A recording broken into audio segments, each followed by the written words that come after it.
We've seen one dog today. Two. It's a good day. Two. We saw another one. Oh, we saw that little poofy thing over there. It's a good day, boys. 2 dogs. It's not even lunchtime yet. We've seen 2 dogs.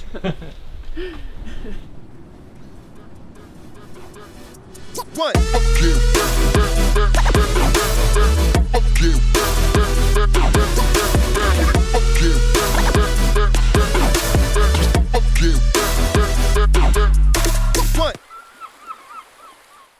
Hey everybody, I'm Mike Levy and we're back for another value field trip review. Now this sharp looking bike behind me is Polygon's Siskiu T8 that retails for $2,369 American. I probably butchered that name, but the intentions are familiar. It's a value-minded trail bike with 135 millimeters of rear travel, and you can get it with either 27.5 or 29-inch wheels. Ours is a 29er and it weighs in at 34 pounds and 5 ounces. All right, the first thing we're going to talk about is the rear suspension design. And that 135 millimeters of travel is controlled via a relatively simple linkage-driven single pivot system. There's a one-piece rocker link that helps drive the shock and add rigidity to the rear end, and everything is held together with nicely done aluminum pivot hardware. Okay, let's move on to the rest of the frame, and I don't know if you guys are going to agree with me here, but I think this thing looks way more expensive than what it costs. It's a sharp looking frame, and let's look at the rest of the details. There's room for a bottle inside the front triangle. You've got yourself a threaded bottom bracket, and that's also where you'll find the ISCG tabs. You get boost hub spacing, internal cable routing, and worth noting, there's also some pretty good chainstay protection, and I say that because some of the other bikes that cost more come with no chainstay protection. Onto the geometry, and this is an all new frame for Polygon for 2021, and that gave them a chance to come up with all new geometry, of course. Up front, you're gonna get a 65.5 degree head angle, and you get a 76.5 degree seat angle. The reach on our medium is 460 millimeters, but if you want a large, it stretches out to 480. I've got 2 more numbers for you, and we're talking seat tube lengths. Our medium comes with a short 400 millimeter seat tube, leaving you a lot of room to upgrade to a longer stroke dropper post if you need it. So there are only 2 different Siskius to pick from.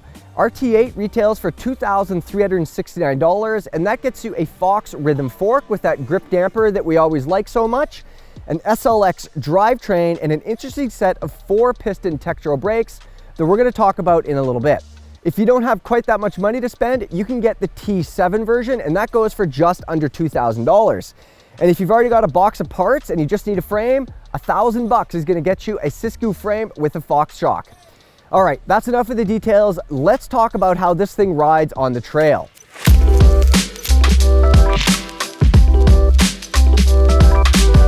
So before we got to riding, we had to set up the bike. Anything to talk about there?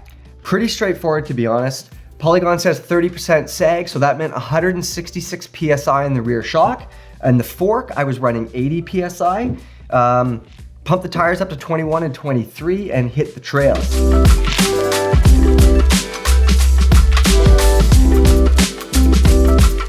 Let's talk about the climbing. 135 millimeters of travel. And I mean, I would tend to think that that would be fairly sporty feeling. I mean, it's not a lot of travel, but that's definitely not the case. It's a very active bike, and when you're pedaling along and you look down, you could definitely see that shock moving gently through the stroke. I think that's because of the light compression tune and the high volume air can. So this bike does have a lockout on it. Did you find yourself reaching for that? Yeah, so the Fox shock that comes on the bike does have the Pro pedal switch. It's a 3-position switch. So Polygon has prioritized traction and forgiveness here, and that definitely helps when it's slippery and wet on those routes we were trying to scrabble up. And they've done that because the shock has that blue switch. So you're pedaling up a hill, it's smooth, flick the switch, keep pedaling. So overall, I'm getting the feeling that it's a decent climber, but maybe just not mind-blowing. Yeah, that's exactly the story here. I wouldn't call it an exceptional climber by any means, but on the same token, I mean, Polygon didn't set out to make this thing an exceptional climber. It's not that bike. What they did set out to do is make a bike that gets you to the top of the hill. It doesn't feel like it weighs a ton. I mean, it is kind of heavy, but it hides its weight reasonably well. Hey, you know, flip the switch if it's smooth. You'll get up to the top when you get up to the top. Just don't rush.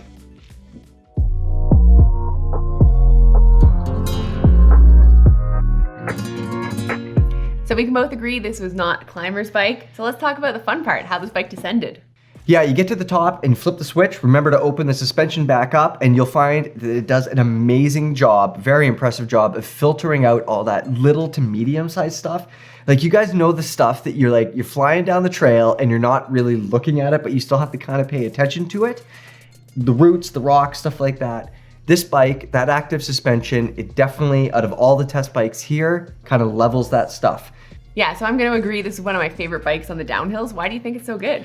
I mean, it's that slippery suspension, to be honest. It's super active and it provides you with a ton of traction, just like I said on the climbing. So we've been here on the Sunshine Coast for the last few weeks, and surprise, surprise, it's a field test and it hasn't been sunny. It's been raining for a lot of it. So it's been pretty slippery out there. And you know when the roots, they get covered in that like snotty slime, like they almost look shiny?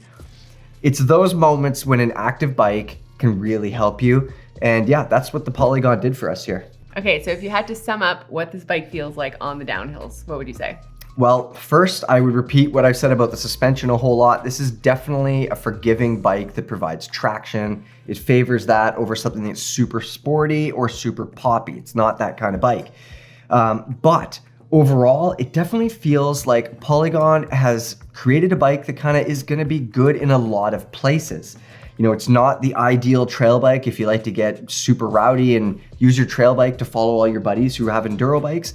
But at the same time, this isn't a trail bike that I would want to ride, 5, 6, 7 hour epic on. This is not that bike. What it is though, kind of right down the middle.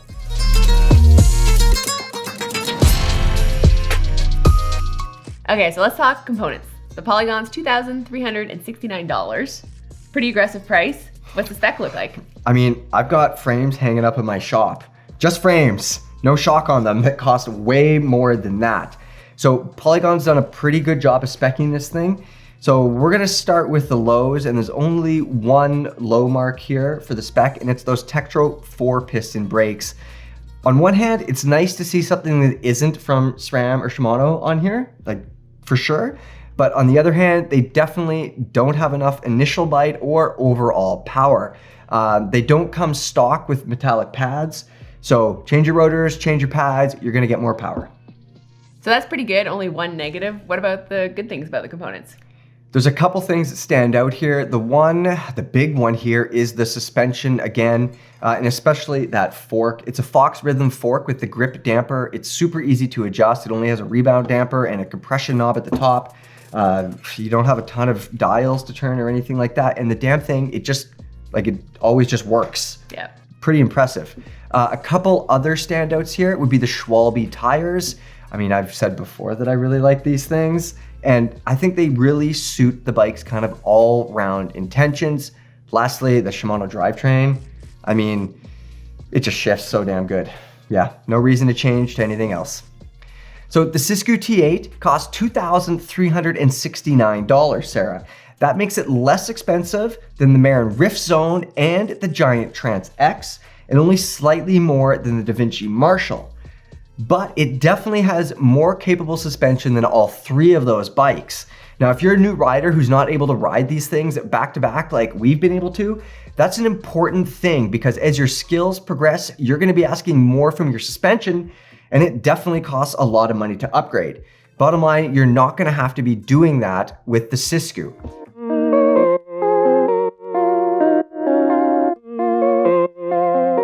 It's time for some pros and cons. Let's start with the good stuff.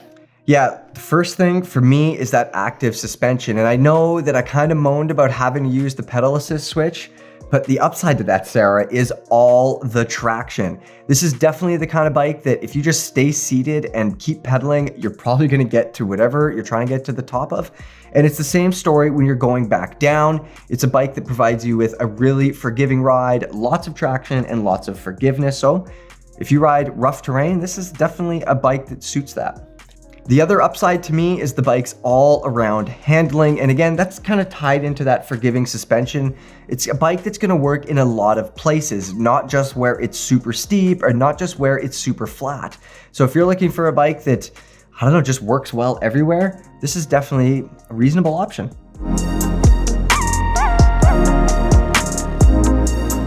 So we gotta tell the people what the cons are. Let's go through those. Yeah, the flip side to that active suspension and all the traction is, I mean, like I said before, the active suspension. When you're pedaling up a smooth road, you can look down and you can see the shock moving through its travel more than it should. So if you're the kind of rider who has a lot of smooth climbs, you're probably gonna wanna be reaching for that pedal assist switch, which leads me to my other con. I mean, if you ride a lot of smooth trails, again, this isn't really the best bike for that.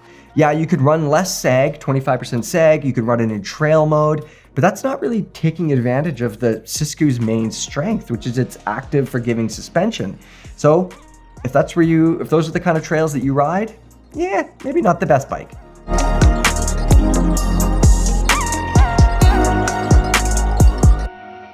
Let's wrap it up. Who's this bike for?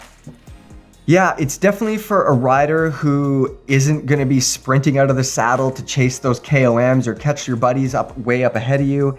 It's definitely more for the kind of trail rider who just wants to get to the top casually and then enjoy the descents. So if that sounds like you, if you want a 29er trail bike that's more forgiving than fast, if you ride really rough terrain, it's definitely well suited to that kind of stuff. So there you have it. That's the Polygon Siskiu T8. Stay tuned for more videos from the Value Bikes field trip, as well as roundtable videos that compare them all.